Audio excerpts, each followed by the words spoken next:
પ્રાચીન પૌરાણિક ગ્રંથો અને આધુનિક સૈદ્ધાંતિક વિજ્ઞાન વચ્ચે ખરેખર કેટલી સમાનતા હોઈ શકે? ક્યારે વિચાર્યું છે? આજના આ વિશ્લેષણમાં આપણે એક એવા વિષય પર વાત કરવાના છીએ જે ઇતિહાસની આપણી સામાન્ય સમજને સાવ બદલી નાખશે. આપણે હંમેશા એવું જ માનીએ છીએ કે અત્યાધુનિક ટેકનોલોજી તો માત્ર આજના સમયની જ ભેટ છે. પણ શું એવું બની શકે કે હજારો વર્ષો પહેલાં પણ અત્યંત વિકસિત વિજ્ઞાન અસ્તિત્વ ધરાવતું હોય? ચાલો આ અદ્ભુત રહસ્યમાં થોડી ઊંડી ડૂબકી લગાવીએ.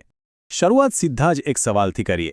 શું એવું બની શકે કે આજથી 10,000 વર્ષ પહેલાં કોઈ પરમાણુ યુદ્ધ લડાયું હોય? સાંભળવામાં થોડું વિચિત્ર લાગે, ખરું ને? કારણ કે આપણે તો એવું જ માનીએ છીએ કે પરમાણુ યુગની શરૂઆત 20મી સદીમાં થઈ. પણ આપણા કેટલાક પ્રાચીન લખાણો અને સ્ત્રોતો એક ભૂલાયેલા યુગના અત્યંત ભયાનક અંતની વાર્તા કહી રહ્યા છે.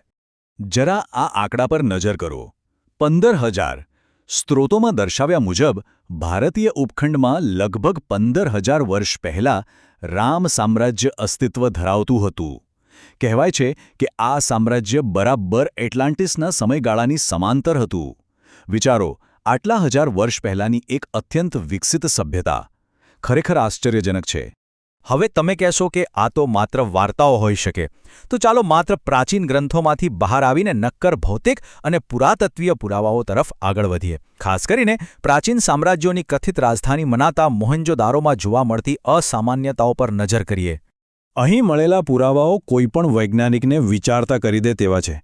શેરીઓમાં હાથ પકડીને પડેલા હાડપિંજરો મળ્યા છે, જાણે અચાનક જ કોઈ મોટી હોનારત આવી હોય અને બચવાનો કોઈ મોકો જ ન મળ્યો હોય. એનાથી પણ મોટો આંચકો એ છે કે આ અવશેષોમાં અત્યંત ઉચ્ચ રેડિયો એક્ટિવિટી જોવા મળી છે. ઈંટો અને પથ્થરોની દિવાલો ભારે ગરમીથી પીગળીને કાચ બની ગઈ છે, જેને વિટ્રિફિકેશન કહેવાય. માટીના વાસણો પીગળીને કાળા ટુકડા બની ગયા છે. આ ભયંકર ગરમીના સંકેતો છે જે સામાન્ય ઇતિહાસ સાથે બિલકુલ મેળ ખાતા નથી. તો હવે પહેલા વિભાગ તરફ આગળ વધીએ. વિમાન, પ્રાચીન કાળનું એરોસ્પેસ. આટલી ભયાનક તબાહી ક્યાંથી આવી? તેનો જવાબ શોધવા આપણે પ્રાચીન સંસ્કૃત ગ્રંથો, ખાસ કરીને વૈમાનિક શાસ્ત્ર જોવા પડે. આ ગ્રંથોમાં વારંવાર વિમાન શબ્દનો ઉલ્લેખ આવે છે. વિમાન એટલે શું? તો સ્પષ્ટ શબ્દોમાં કહીએ તો એક ડબલ ડેક, ગોળાકાર કે સિગાર આકારનું હવાઈ જહાજ.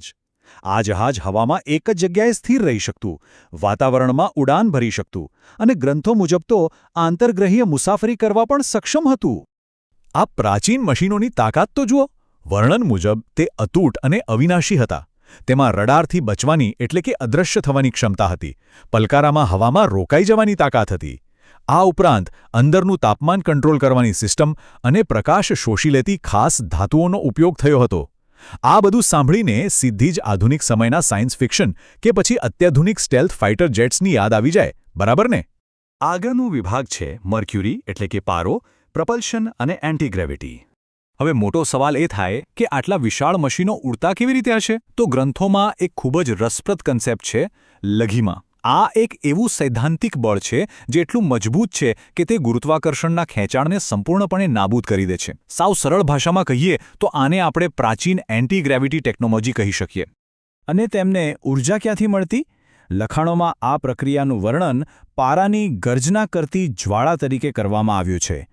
સ્ત્રોતો નોંધે છે કે આ ગોળાકાર વિમાનો એક પીડાશ પડતા સફેદ પ્રવાહી અને મર્ક્યુરી એટલે કે પારા દ્વારા ઉત્પન્ન થતા ભારે પવનની મદદથી જબરદસ્ત ઝડપે ઉડતા હતા.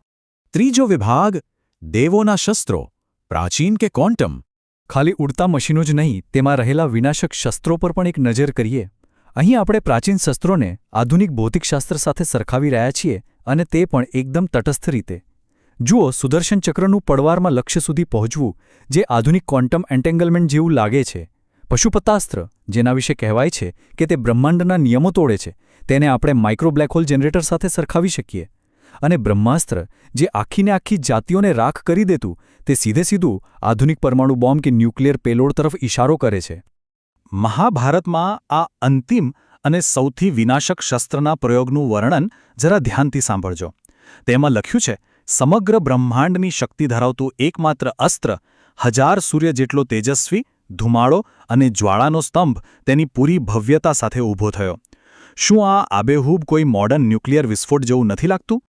આપણો ચોથો વિભાગ, પ્રાચીન પરમાણુ ફોલઆઉટ એટલે કે વિકિરણના પુરાવા. તો હવે આ બધા કનેક્શન્સ આપણે જોડીએ.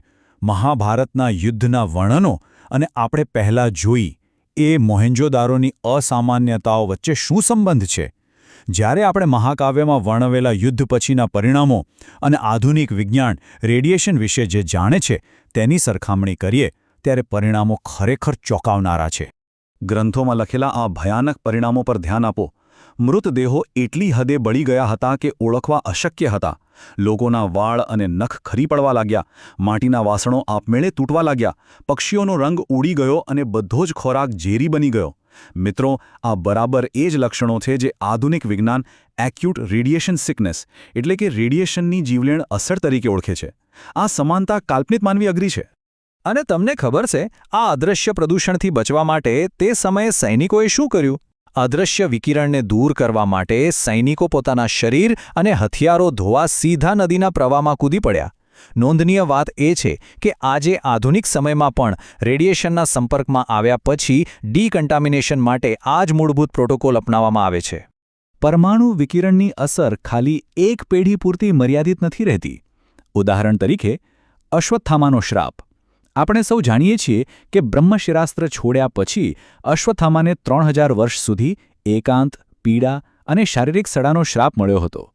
શું આ માત્ર પૌરાણિક શ્રાપ હતો કે પછી પરમાણુ રેડિયેશનની પેઢીઓ સુધી ચાલતી ભયાનક શારીરિક અસરનું સાચું ચિત્રણ? આ પ્રાચીન સંઘર્ષને તબાહીને દર્શાવતું એક અંતિમ વર્ણન ચોક્કસ નોંધવા જેવું છે. એક લોખંડી વીજળી, મૃત્યુનો એક વિશાળ દૂત જેણે સમગ્ર જાતિને રાખમાં ફેરવી દીધી. આ શબ્દો ખરેખર એ સમયની વિનાશક શક્તિનો સાચો અંદાજ આપે છે. તો આજના આ વિશ્લેષણના અંતે એક મોટો પ્રશ્ન ઊભો થાય છે જે આપણી સમજને હલાવી નાખે છે. શું આપણે ખરેખર પરમાણુનું વિભાજન કરનાર પહેલી સભ્યતા છીએ કે પછી આ ભયાનક અને વિનાશક ઇતિહાસ પછી માત્ર છેલ્લે બચી ગયેલા લોકોના વંશજ છીએ? જરા વિચારજો. આ એક એવો વિચાર છે જે આપણને ઇતિહાસને તદ્દન નવા જ દૃષ્ટિકોણથી જોવા મજબૂર કરી દે છે. આ રસપ્રદ સફરમાં જોડાવા બદલ ખૂબ ખૂબ આભાર.